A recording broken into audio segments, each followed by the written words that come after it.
There's a lady, an earl's daughter. She is proud and she is noble, and she treads the crimson carpet, and she breathes the perfumed air, and a kingly blood sends glances up her princely eye to trouble, and the shadow of a monarch's crown is sweeping in her hair. I'll do one more. She has halls and she has castles, and the resonant steam eagles follow far on the directing of her floating dove-like hand, with a thunderous vapor trailing underneath the starry vigils, so to mark upon the blasted heaven the measure of her land. Well, here again we have being under the stars, which is typical of when Matthew talks about Abby. But this is a slightly different rhythm. Da da da da da da da da da da da da da something. Well, see, I'm not doing it very well here, but there's an extra syllable thrown in. Follow far on the directing of her floating dove-like hand. That's the same as what we had before. With a thunderous vapor trailing underneath the starry vigils. There's another syllable thrown in. But basically, it's a variation. Now, that has been compared to the Raven by scholars. They say that it's so similar that they charge Poe with having imitated her, see? So even for the scholars, it doesn't have to be exact.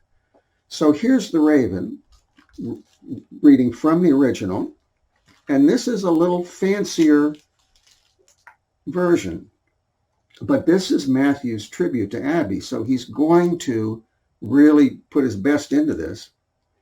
Once upon a midnight dreary, while I pondered weak and weary over many a quaint and curious volume of forgotten lore, while I nodded, nearly napping, suddenly there came a tapping, as if someone gently rapping at my chamber door. And he says, "'Tis some visitor," I muttered, tapping at my chamber door, "only this and nothing more." Well, you can see the exact same rhythm in the middle. While I nodded, nearly napping, suddenly there came a tapping. It's very, very similar. When I say style, I mean the same ambiance, basically the same meter, the same feeling, same atmosphere, you know. I don't have to be, you know, technically exactly on target with these things in order for my point to be valid. Let's look at a couple other Elizabeth Barrett Browning poems, because these that I believe she plagiarized from Matthew are all in this same basic style and meter. This is called The Lost Bower. This is not the first appearance of this poem. I've gone into that. I'll go into that in my paper. In the pleasant orchard closes, God bless all our gains, say we, but may God bless all our losses, better suits with our degree. Listen, gentle, aye, and simple, listen, children, on the knee. Green the land is where my daily steps in jocund childhood played, dimpled close with hill and valley, dappled very close with shade. Summer snow of apple blossoms running up from glade to glade. So it's very similar. And further on here, we have Wine of Cyprus, another one that she stole from Matthew. And that reads, let's see, I don't think that Matthew wrote the first couple, so I'm going to go in a little bit. But for me, I am not worthy after gods and Greeks to drink, and my lips are pale and earthy to go bathing from this brink. Since you heard them speak the last time, they have faded from their blooms, and the laughter of my pastime has learned silence at the tombs. This is exactly the same as what we saw with the other poems by Matthew, and as we'll see in a minute, a whole bunch of them. Da da da da da da da da da da da da da da. Okay, exactly the same. So now let's get into some of Matthew's. I think I have to launch this again because it goes to sleep. Here we go.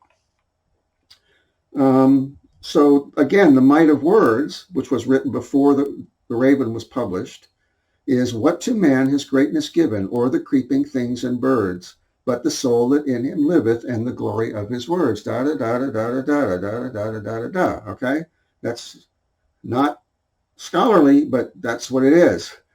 Now let's see. Let's go to the third example, and that would be. This is called The Two Bridals. The introduction is signed with a star. I believe the poem was also by Matthew. Says, let's see, I'll just read. It's a long first stanza. I'll just read the first one. There are sounds of gladsome greeting in the maiden's childhood home, Four long-severed friends are meeting, and with joyous hearts they come. Come to greet her new life's morning, come to hail the earliest ray of that life whose cloudless dawning heralds an effulgent day. So I see a typo in here I'm going to have to fix. That's enough. Okay, same thing. Da da da da da da da da da da da da da. Exactly the same meter as we've had in the others.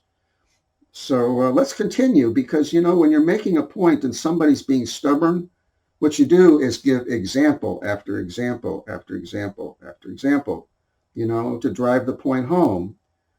Of course, that person will still never admit it. They'll never, admit defeat and say, oh, you were right. That doesn't happen, But everybody else can see it, see?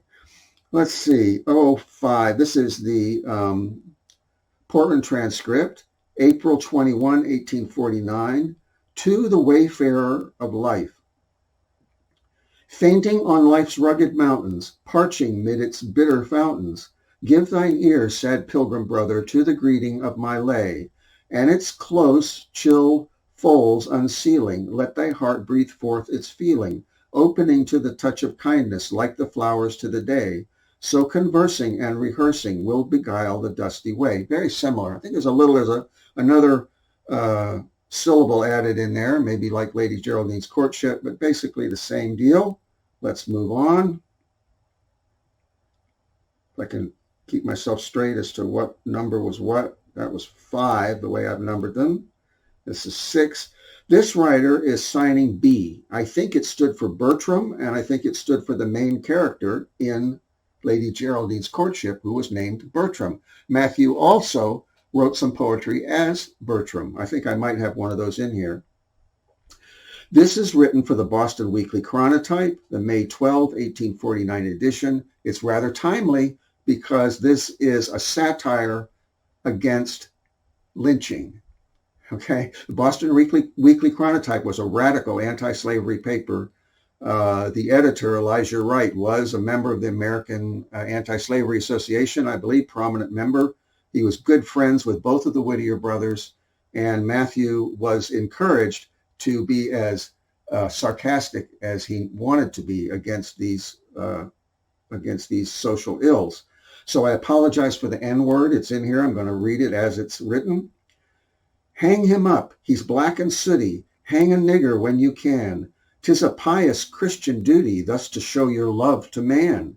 Blood for blood. Sure, every bright man, every Christian man will say, but we needn't hang a white man, let his crime be what it may.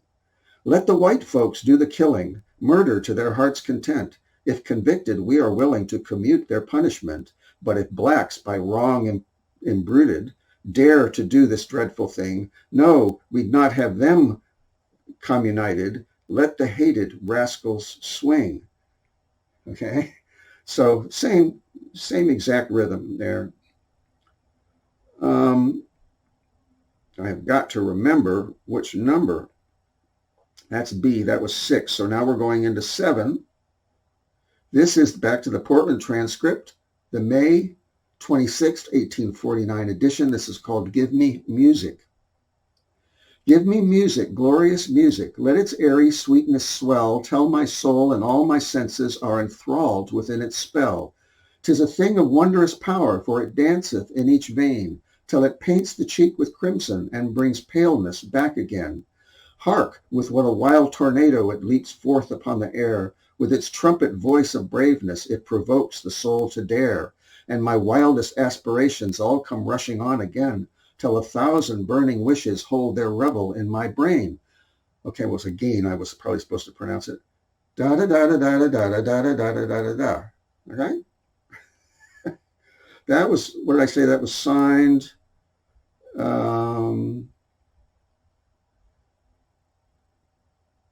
Unsigned. Let's see. But it appears unsigned directly below an asterisk signed poem called Lines Inscribed to Those Who Are Among the True Friends of Global Reform, Yet Not of Them. So basically the convention was, if you're going to put back-to-back poems by somebody, you only need to sign one of them. So that was 7. We're going to go to 8. This one is signed Bertram, like the main character in Lady Geraldine's Courtship. This is the Boston Weekly Museum, June 2nd, 1849, written for the museum, which means it's original, addressed to blank on the 8th anniversary of her father's death. Droops the willow where he slumbers, in the silence of the tomb. Songs of love and mournful numbers seem to chide thy spirit's gloom. Weeping o'er his grave in sadness, would ye break upon his gladness? So in the end, you've got an extra syllable there, see? So it's not exactly that lockstep meter, but it's very close. Care hath fled the slumberer sleeping dreamlessly beneath the sod, and his soul, its vigils keeping, smiles upon thee from its God. Then weep not, for the bliss above by far exceeds thine earthly love. So I think what we've got, again, not being an expert, is that the last line in each stanza has an extra syllable in it. Typical stuff. So that was Bertram. Now this is back to Matthew Starr, and this is in the Portland transcript. This is August 18, 1849. It's called To a Friend. It's original, written for the transcript. Though unskilled in specious rhyming, all about the, quote, inmost heart, when acquaintance has been pleasant, when the time has come to part, though, if there for joys departed flow a bona fide tear, I guess you'd pronounce it, I should deem it scarce befitting to say much about it here. Though professions vain and wordy cumber not my truthful verse, for all these I'm sure you never will esteem me aught the worst. Da da da da da da da da da da da da. Okay? I mean, you can click out of this now. I'm going to go through all of these because I'm just absolutely fed up with being given this line of crap. Okay, this is by Bertram again. From the Oddfellow. Matthew was an Oddfellow. He published in the newspaper, the Boston newspaper, The Oddfellow. Here it's being reprinted in the Weekly Museum. It's titled To My Mother, but this is not to anybody's mother. So I don't know if the editor might have been untitled and the editor just thought it was about a mother, so he put it in there.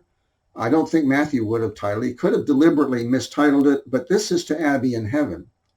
And when you get to the bottom of the poem, you see that. You see that it's to a romantic beloved and that this person has passed on. When the moon is high in heaven and the stars shine o'er the sea and the night is bright and lovely, then, oh then, I think of thee. And I love its noiseless moments, for my thoughts no longer free break the silence of its quiet in a fervent prayer for thee. Boy, I feel like reading the whole thing. This is not very long. I'm going to finish it. From the heart's remotest chamber, from that inner shrine of love, rise the clouds of welcome incense to the windows God above. Through my spirit, however gloomy, resound strange notes of gladness. My errant thoughts revert to thee, and joy dispels all sadness. That's a little different. The magic pencil fancy guides through ideal realms of art, would fain portray more gentleness or more love than fills thy heart. Howe'er my wild idolatry may have drawn thee in my dreams, my waking finds reality clothed in far lovelier beams. So it's a little bit of difference. He starts out, I think, with the traditional, and then he modifies it a little bit. But look at the ending. Wild idolatry is not something you would write about one's love for one's mother. And then what he's saying is he's having visitation dreams, may have drawn thee in my dreams. My waking finds reality clothed in far lovelier beams. What he means is he has visitation dreams, but he's experiencing an ongoing relationship with her now in waking life, as I do with Abby. So that's a very significant one. But again, basically the same style with little bits of variation. He doesn't always stick exactly to the formula. Now let's see.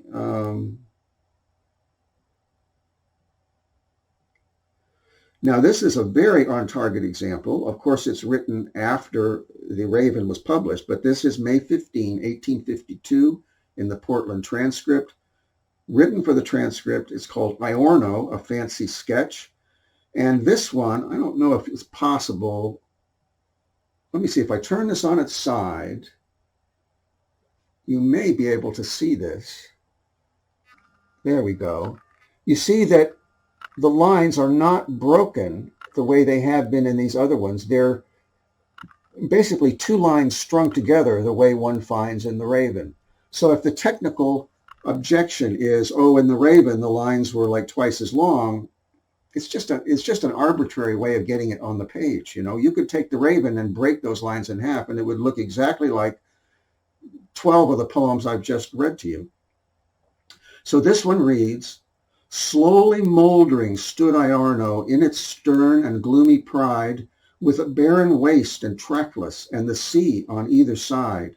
And its stronghold, hoary warrior, frowned above it lone and high, with its gray embrasured turrets piled against the mellow sky, and the ramparts round the city, whence the shaft had winged its way, swords had flashed and glancing helmets all the long and sunny day. So, you know, you get the ambiance, you get the mind behind it, his attitudes, and you get the exact same meter in there.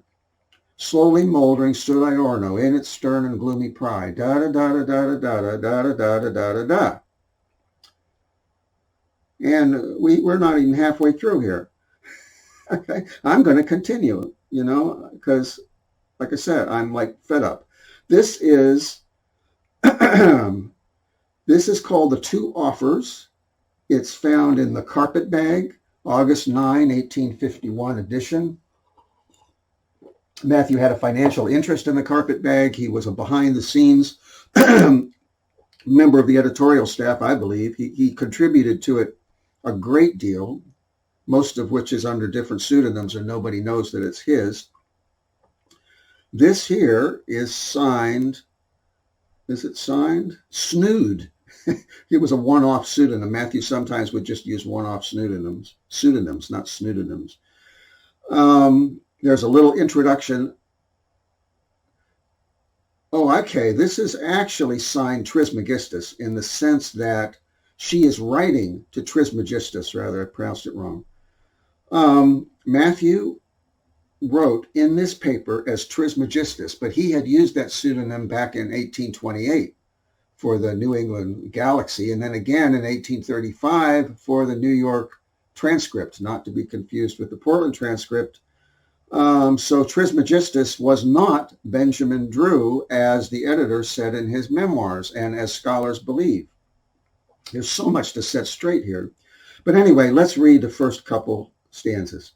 Dear Selina, virtuous maiden, fairest belle among the fair, not one flower of beauty's garden with Selina can compare. Long have I admired thy beauty, long adored thy loving soul. Breathe, I pray, one word of comfort, thou of joy and hope, my goal. And on and on. The context of this is that somebody has written a personal ad. They had them back then. And then young ladies would write in, you know, hoping to be the one that he chose. See, well, Matthew has, as a parody, he has created these two poems by two supposed applicants, you know, and one of them is Selina. So Selina has written into Mr. Trismegistus, and Trismegistus writes this poem to Selina. That's the first offer. There's another offer that he writes here. So anyway, I'm not going to go into all of that, but you got the same exact meter. My blood sugar is a little low today. I didn't get something to eat before I started, so I apologize if I'm a little bit incoherent. Now, here is something that Matthew wrote under the pseudonym D Gamma. D Gamma, if you look it up, as I understand and as I remember, it is a symbol, an ancient Greek symbol that looks like an F, which is Matthew's signature for Franklin, Mathew Franklin Whittier. So I think that was the little secret code behind this. He's written in a couple different places as D Gamma. This is in the Carpetbag, March 14, 1852. It's called The Frog. When the purple summer sunset in the twilight fades away, and above the clover meadows float the mists of evening gray, the frog comes up from his reedy home and begins his nightly lay. Little variation there on the last line. In his quaint green jacket shining, and his waistcoat like snow, and his honest bosom warming in a philanthropic glow, His large eyes peer with a funny leer midst the shadows to and fro. So again, what he's done is the last line, he's lengthened a little bit. This, I think, was a fashion that, people got tired of this being quite so lockstep. And so the last line, they would stretch out. And Matthew actually wrote a parody on this style. I wished I had prepared it, where, the very last line is hugely long, as a way of making fun of this style. But he nonetheless used it himself. Let's see, 13, 14, that was De Gamma. This is called Inward Life. And this is found in a book published, I believe, in 1853 by George W. Light, but George W. Light used material from both Matthew and Abby that they apparently had submitted to the young man's magazine he was editing called The Essayist. This was in 1830 to 1833. So just about all the poetry in this little book called Keep Cool, Go Ahead, and a Few More Poems was actually written by Matthew and Abby back in the early 30s. And if that's correct, then this poem actually goes back well before The Raven. Can't absolutely prove it, but I can show that some of the poems in this book came from The Essayist and were published in like 1832, roughly. So if all of the poems that George W. Light plagiarized in Keep Cool, Go Ahead, and a Few More Poems came from that era, which is when he would have obtained them, then this poem was written over a decade before The Raven. Inward Life, he quotes Milton, and then he says, "Where is hell and where is heaven? Questions children sometimes ask, but to answer hoary teachers have pronounced a fruitless task. When within us both are reigning, search beneath or soar above. Hell is but the blast of discord, heaven the regal sway of love." So I think we're at an earlier period when Matthew was not so much, trying variations. So da da da da da da da da da da da da da, same exact meter. As they say, need I go on? But I will go on. That's 14. Let's see. So I want 16 in my list. This is called Prudent Advice. It's from the exact same book by George W. Light. This also presumably would have been written more than a decade before The Raven was published. Prudent Advice. When poor people want assistance, blink inquiry pass them by, and at a convenient distance see the sorry rascals die. Should they corner you, however, in your necessary walk, then with softened shrug endeavor to console them with your talk. Gaze askance with solemn sockets while you proffer them your prayers. Don't disturb your frightened pockets. Look with dagger face at theirs. Same exact. And that's so typical of Matthew, by the way, that poem. That's 16. Now we've got one signed with Matthew's star. This is a lovely poem. This is called Thanatos. It's only 3 stanzas. I'm going to read it. I have marked a grisly spectre, ever wandering up and down. In the forest hath he met me, in the hamlet, in the town. Close beside me, close he passeth, and in ghastly whisper saith his only word of hail or parting, death. Where his presence grim is hateful, and his message welcome least, mid the triumph, rout, and revel, at the happy wedding feast. In each quailing ear he whispers, in so deep an underbreath, that no other one may hear it, death. And the prisoner in his dungeon, and the soul that's full of pain, and the slave whose ears are weary with the clanking of his chain, and the homeless and the friendless, unto these he murmureth, in a kind and soothing accent, death. You'll see some similarities there. Of course, that's 1855. You notice he loves that convention of and the da da da da da and the da da da da da and the da. We see it in our Iorno. We see it in some of the poems that Elizabeth Barrett Browning stole. He loved that. I don't know how common that was. What I do notice about cynics, and I won't say skeptics, I'll say cynics, what I notice about them is that they ignore every piece of good evidence, and they go for the jugular vein. If they can find one thing that they can prove wrong, they go for that as though that disproves the whole thing. People do the same thing with life after death. They've got all this evidence supporting life after death.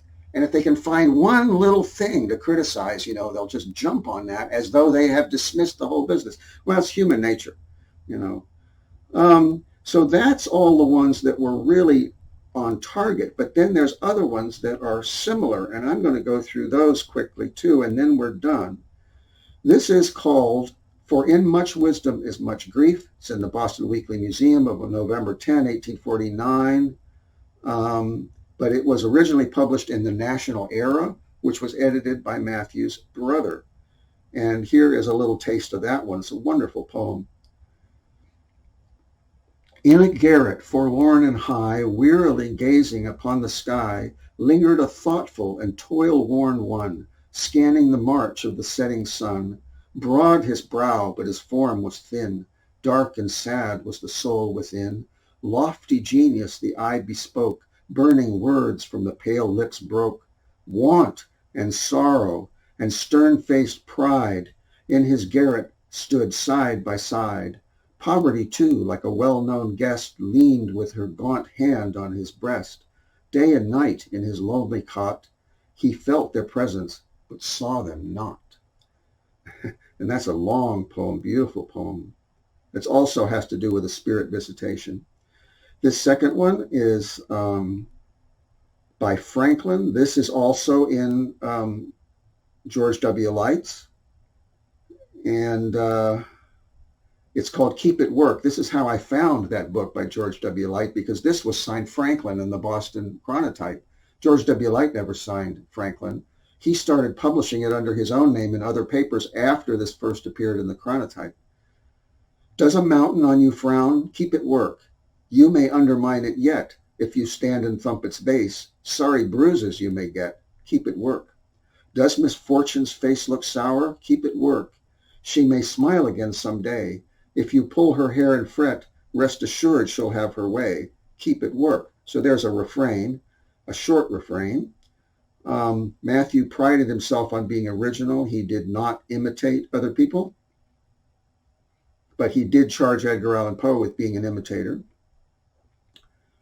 This is in the Portland Transcript, January 26th, 1839. This is before The Raven was published. It's written for the transcript. It's called Misanthropo, which I think means a misanthrope. Oh, there is darkness upon his brow, like a storm cloud thickly shading the sun of that eye, anon bright, but now, whose brilliancy fast is fading. Aye, o'er that brow, but of late so fair, the demon of gloom is stealing. Stern, though hath impressed his signet there, his innermost work revealing.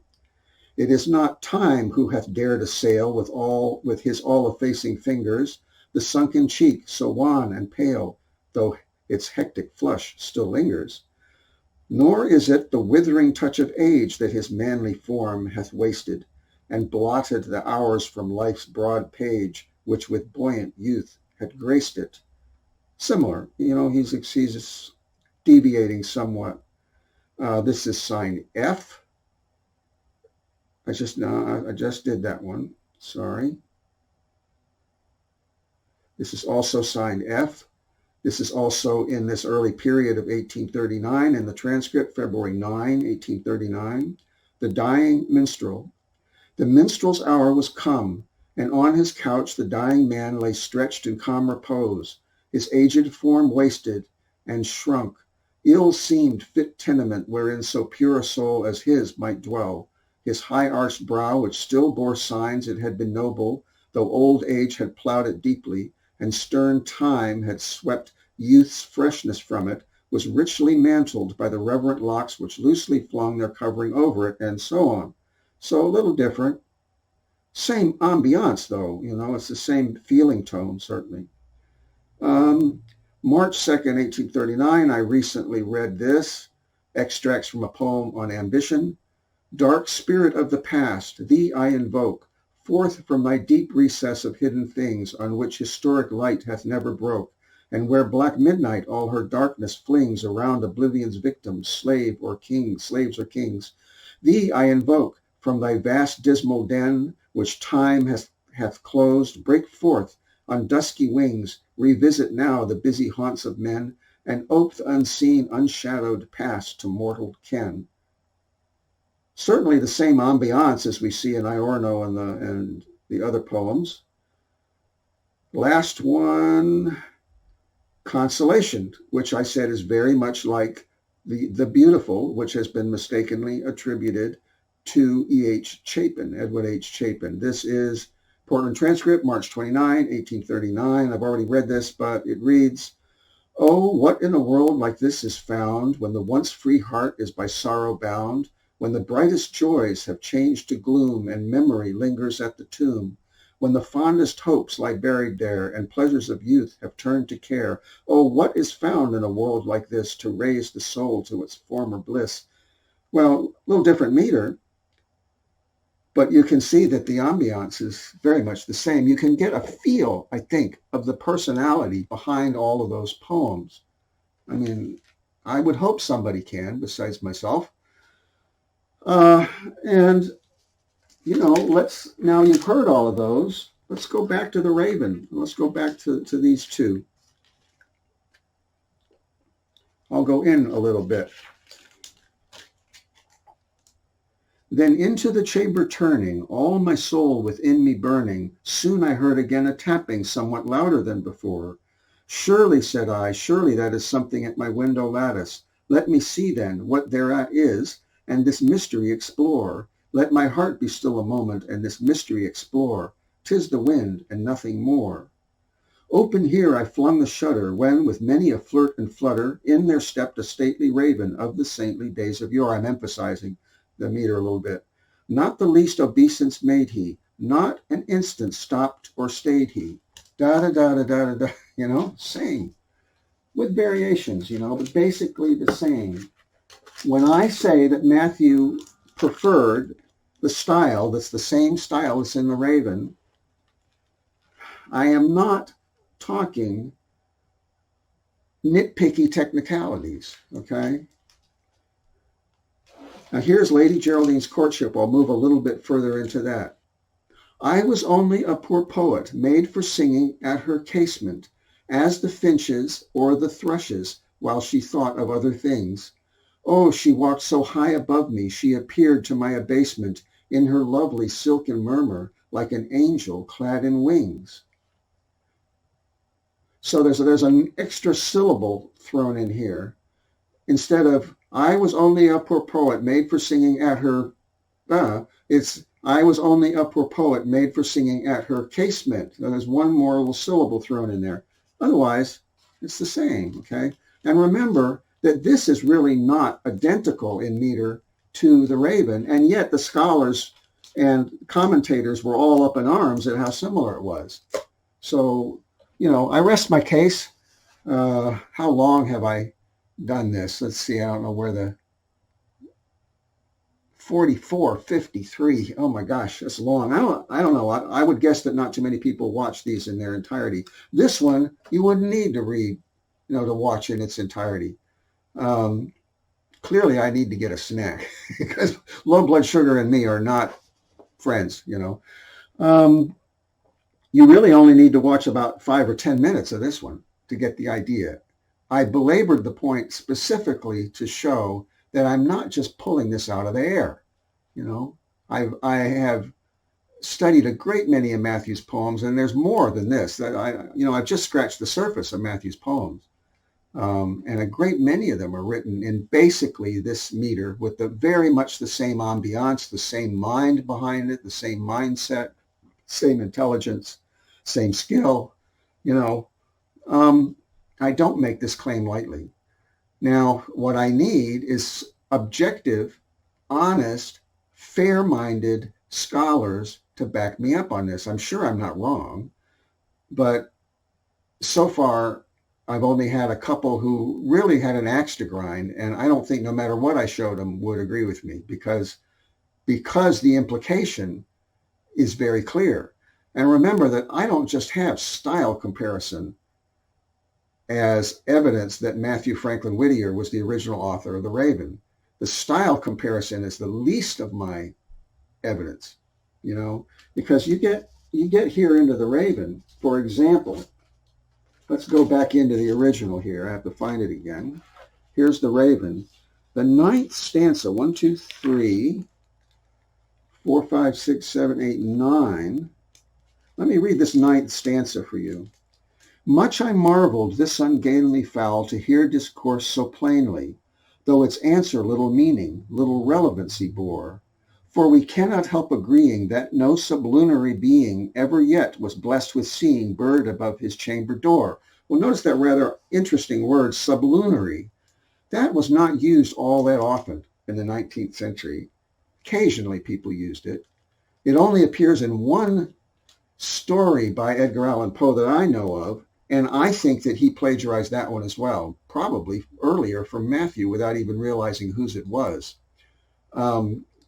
Nowhere else does it appear. When Poe stole this poem and scooped Matthew in his little daily, I call it a rag, the New York Evening Mirror, which is just a daily paper. It was not a literary paper. And it was not a big deal to be a literary critic in a daily paper like that. You know, you go back and look at the original copies of that paper online, like I've done, and look at their literary offerings. It's not much, you know. They have an excuse for a literary presence because it's just expected in a newspaper, but it's really no big deal. And it was no big deal for Poe to be the critic in that paper either. But the American Review was a brand new major literary monthly, much more prestigious in terms of literature. So it was far more prestigious to have a poem printed in that journal, it only had one, edition previous, than it was for it to be in a daily newspaper like the Evening, Mirror, excuse me. Blood sugar hitting again. So it's very implausible that the person who had submitted that to this brand new literary journal, the American Review, would turn around and scoop his own poem in this little daily rag. It's totally illogical, But what is logical is that Poe had a copy of this thing from 1842 that Matthew had unwisely shared with him.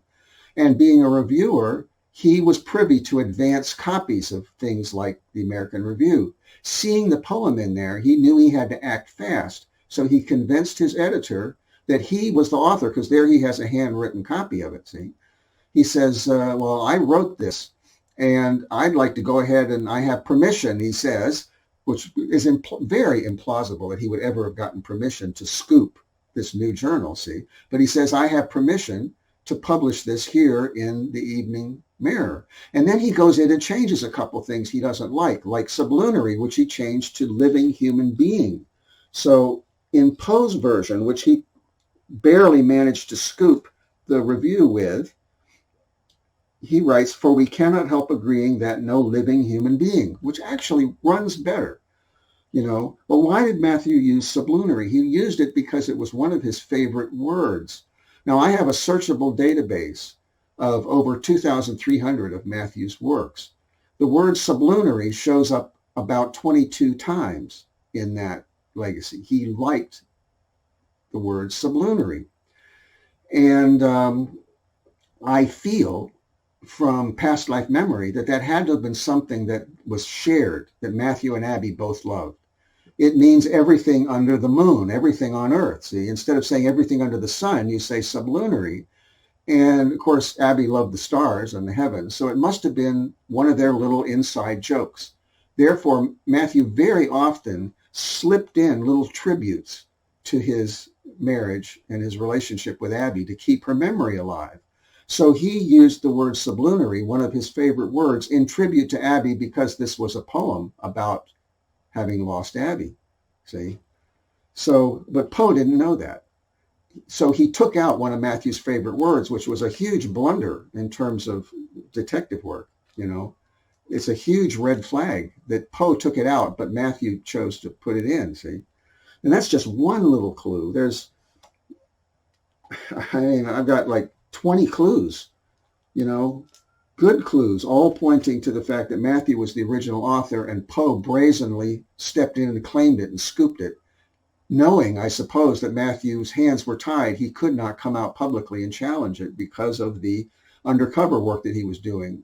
Poe might or might not have known that was the reason, but he knew that Matthew would not come out and challenge him, and therefore he felt he could get away with it, and he did get away with it. But style is the least of the considerations here, even though it's a match.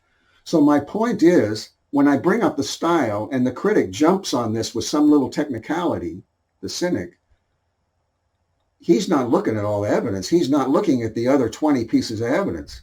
See, if he included all of the 20 pieces of evidence, he wouldn't dare make such a challenge, you know? I mean, he would look stupid if he did, let's put it that way, if he put it all together. So cynics never cite all the evidence. They always try to divide and conquer and jump on, you know, like a predator that's trying to get a meal from the herd. He jumps on the weakest, youngest, or sickest one that's lagging behind. You know, he doesn't dare challenge the, you know, the whole herd. See? Well, that's the exact same principle here. When the cynic jumps on one little tiny picayune detail, he's trying to isolate out what he thinks is the weakest and sickest member of the herd to attack. Well, that's all I have for today. I apologize for all of the stumbling and spaciness, which again goes with low blood sugar. From now on, I really need to get some kind of a snack before I start these. And once again, thank you so much for watching. Well, I've had a nice lunch, and so my blood sugar won't be a problem. I thought I'd give a little bonus section here because I found that poem that I was mentioning, the parody that Matthew wrote, having to do with writing in a certain meter and then the last line being longer than normal. Well, he exaggerated that. It turns out, I had to get into my book and my database, turns out it's in the Carpet Bag. Here's the Carpet Bag, the first volume, 1851, and it's in the December 6th edition. And here we have, written for the Carpet Bag on the front page, first item on the front page, Reuben and Phoebe, a pathetic ballad by Mr. K.K. Blifkins. Now, later on, the editor, Matthew's personal friend, Benjamin Penhallow Shillaber, began publishing in serial form and later on in a book, a series about Blifkins the Martyr. But this poem is by Matthew. It's the first time that that name Blifkins shows up in the Carpet Bag in connection with Benjamin Penhallow Shillaber. So Matthew was the originator of the name Blifkins.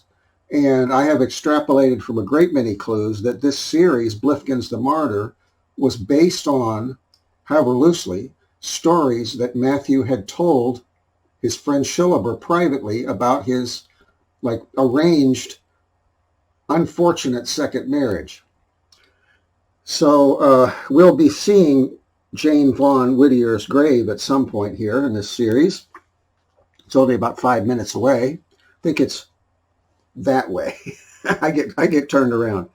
But anyway, here he is writing in parody of that style where you have a certain meter and then the last line is longer than normal. So he takes a very childish meter and then he tacks on these long last lines. Now, Matthew would very often do this. When he wrote a parody, you know, he couldn't just write about anything frivolous, really, because he always wrote in layers. So the underneath layer of these parodies very often had to do with some aspect of his courtship and marriage to Abby Poyen, his first wife, his soulmate. And this is no exception. This is a stylistic rendering of their courtship and the problems that they ran into with her father, Joseph Poyen, the Marquis, who did not approve of the marriage. Eventually they eloped. Well, this has a tragic ending. Theirs eventually had a tragic ending. And that's what I think this is about, because I gather and I feel that Joseph Poyen swore that he would never help Abby again unless she left Matthew, which she wouldn't do. And that when she got consumption and was, you know, unable to get help from him, see, Um, she may have gotten help from him when she went to some other warmer climate to recuperate. He may have assisted with that. I'm not sure. But basically, he was not going to lift a finger to help them in any way so long as she was with him. See, that's what I gather. Well, so in that sense, I mean, in that sense, he killed her, in a particular sense, because he kept them in poverty, and it was poverty that, hurt them so badly. Or at least Matthew would have felt so. All of this is like coming out from here, see, plus what I have learned. But anyway, so this is a silly poem and a parody of bad writers, but at the same time, there's a personal level underneath it that nobody would ever guess had anything to do with him, except possibly B.P. Shillaber would have recognized it. I'm going to read it. You can listen to as much of this as you want. In Manchester, a maiden dwelt. Her name was Phoebe Brown. Her cheeks were red. Her hair was black, and she was considered by good judges to be by all odds the best-looking girl in town. Her age was nearly 17. Her eyes were sparkling bright. A very lovely girl she was, and for about a year and a half there had been a young man paying attention to her by the name of Reuben Wright. Now Reuben was a nice young man, as any in the town, and Phoebe loved him very dear, but on account of his being obliged to work for a living, he never could make himself agreeable to old Mr. and Mrs. Brown. Her cruel parents were resolved another she should wed, a rich old miser in the place, and old Brown frequently declared that rather than have his daughter marry Reuben Wright, he'd sooner knock him in the head. But Phoebe's heart was brave and strong. She feared not parents' frowns. And as for Reuben Wright, so bold, I've heard him say more than 50 times that, with the exception of Phoebe, he didn't care a blank for the whole race of Browns. A damn. So Phoebe Brown and Reuben Wright determined they would marry. 3 weeks ago, last Tuesday night, they started for old Parson Wheeler's, determined to be united in the holy bands of matrimony, though it was tremendous dark and rained like the old Harry. But Captain Brown was wide awake. He loaded up his gun and then pursued the loving pair. He overtook them when they got about halfway to the Parsons, and then Reuben and Phoebe started off upon the run. Old Brown then took a deadly aim towards young Reuben's head, but oh, it was a bleeding shame. He made a mistake and shot his only daughter, and had the unspeakable anguish of seeing her drop right down stone dead. Then anguish filled young Reuben's heart, and vengeance crazed his brain. He drew an awful jackknife out and plunged it into old Brown about 50 or 60 times, so that it's very doubtful about his ever coming to again. The briny drops from Reuben's eyes in torrents poured down. He yielded up the ghost and died, and in this melancholy and heart-rending manner terminates the history of Reuben and Phoebe, and likewise old Captain Brown. The end.